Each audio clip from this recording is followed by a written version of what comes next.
शेतकरी वर्गाचा सर्वात मोठा सण म्हणजे बळीप्रतिपदा। या सणानिमित्त रायगडातील बहुसंख्य बैलगाडी चालक आणि मालक तसेच घोडागाडी चालक मालक आपल्या खिल्लारी जोड्या आकर्षकरित्या सजवून हौशेने गावात फिरवतात आणि दिवाळी सणाचा आनंद घेतात। यावर्षी बळीप्रतिपदेला अलिबाग परिसरात अनेक बैलगाड्या सणानिमित्त बाहेर पडल्या होत्या। शेतकरी वर्गाचा सर्वात मोठा छंद म्हणजे बैलगाडी, घोडागाडी। बैलगाडी जोडी घेण्यासाठी 1 लाखापासून 5 लाख आणि त्यापुढेही कितीही किंमत भरण्यासाठी शेतकरी आपल्या जीवाची बाजी लावतो। हा फक्त छंद नसून त्याचं मोठं आकर्षण आहे। बळीप्रतिपदा हा भारतीय सांस्कृतिक परंपरेचा मोठा उत्सव सण आहे आणि शेतकरी वर्गाच्या दृष्टिकोनातून एक खिल्लारी जोडी खरंच आकर्षक पद्धतीने आज सजवले। काय वाटतं आपल्याला? भारी वाटतं। म्हणजे काय कधी येतो सकाळ कधी येते रात्रीची कशी उतरतो मजा येते। तर ह्या सणाच्या उत्सवानिमित्त तुम्हाला काय वाटतं? तयारी करायला आवडतं, गाड्या बघायला सर्व येतात एकत्र, सर्व लोक जमा होतात। म्हणजे ह्यांची खिल्लारी जोडी याची देखरेख किंवा ह्यांची हे करायला सुद्धा तुम्हाला एक चांगला वाटतं? आनंद खूप आनंद। साधारण ह्या जोडीची काय किंमत म्हणजे किती भर भरली तुम्ही? असं नॉर्मली तरी पण साधारण किती? लाख रुपये जातात। अरे वा वा वा, खरंच थँक्यू। हा धन्यवाद धन्यवाद। तर आणि शेतकरी वर्गाचा एक आनंदाचा उत्सव सोहळा आहे, या सोहळ्याबद्दल तुम्हाला काय वाटतंय? चांगलं मला वाटतंय, चांगलं वाटतं। कशी वाटते जोडी सर्वाला मिळून घ्यायला कशी वाटते? ह्या सणाचं एक महत्त्व आहे आणि एक बळीराजा आणि शेतकरी वर्ग याचं एक घट्ट नातं आहे आणि या नात्याची जपणूक आज येथील शेतकरी वर्ग एक चांगल्या रीतीने त्याची जोपासना करतो आहे।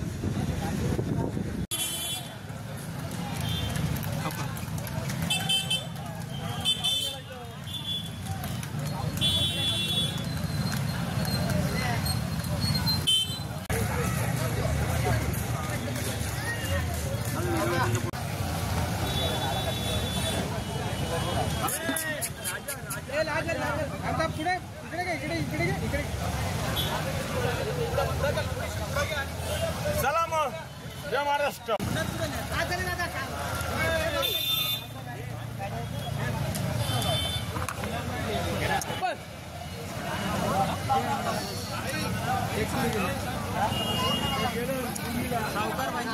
बैलजोडी सुद्धा आणि त्यांच्या गावातील सर्व बैलजोडी आल्या त्या सुद्धा आपण व्हिडिओच्या माध्यमातून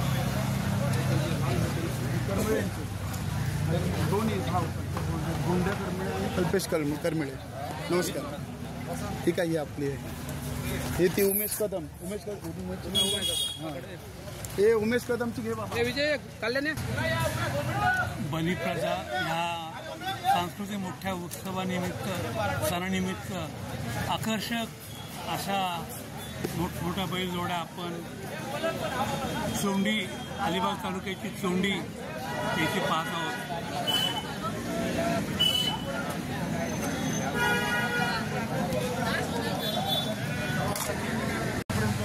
पण जो कायद्याने नियम घातलेला आहे त्या नियमाप्रमाणे गाड्या झाल्या पाहिजे ही माझी इच्छा आहे, जेणेकरून उद्या सकाळ आपली परंपरा असं झाली पाहिजे की बंद नाही झाली पाहिजे। पहिलं आपलं बंद होतं तेव्हा आपण बोलायचो की बिना काठीच्या झाल्या तरी चालतील, असं झालं तरी चालतील, पण गाड्या चालू होते। पण आताच बैलगाडीवाले बॅटऱ्या वगैरे लावतात, हे फार बरोबर नाही आहे। त्यामुळे त्याचा आपण काटेकोरपणा पालन केलं पाहिजे ही माझी विनंती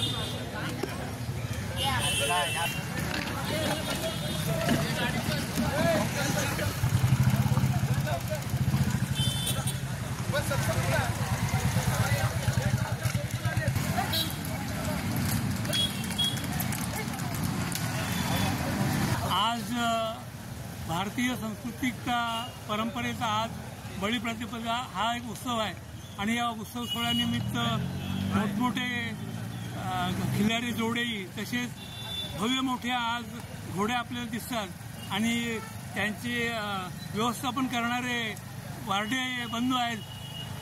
काय सांगू शकाल आप या सणानिमित्त आणि ह्या उत्सवानिमित्त?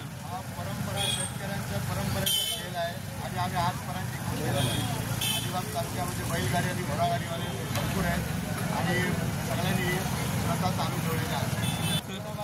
प्रत्येकाचा हा सण आहे, त्यामुळे आम्ही म्हणजे एक सांस्कृतिक परंपरा आपलं त्याची जपणूक करताय। आम्ही आजपर्यंत आणि आमचा घोडे बालकने हा शौक आहे पहिले.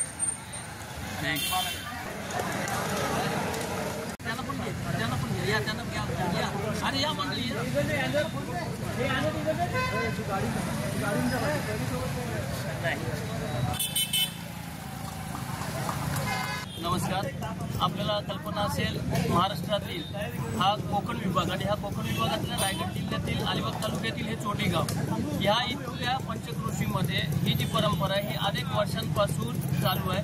मला देखील आठवत नाही, माझ्या जन्माच्या आधीपासून पण ही परंपरा चालू आहे. आणि ही परंपरा काय आहे तर आम्ही सर्व, आपल्याला माहिती असेल, हा शेतीप्रधान आपला भाग आहे आणि त्याच्यामध्ये भातशेती, प्रामुख्याने भातशेती केली जाते, इतर पिकं घेतली जातात.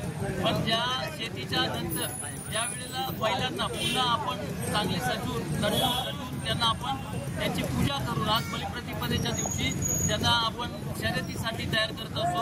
आणि सर्व शेतकरी बांधव असेल, बैलगाडीचे मालक असतील, रसिक असतील, चालक असतील, हे सर्वजण या विभागामध्ये आपल्या बैलगाड्या सजवून, कारण हा छोटी नाका जो आहे हा प्रमुख नाका आहे अलिबाग तालुक्यातील, म्हणून या इथे ते सर्वजण घेऊन येत असतात. बैलगाडीच्या स्पर्धेच्या निमित्तानं जर आपण बघितलं तर हे ते या ठिकाणी साबूत राहतं किंवा पशुधन टिकून राहतं.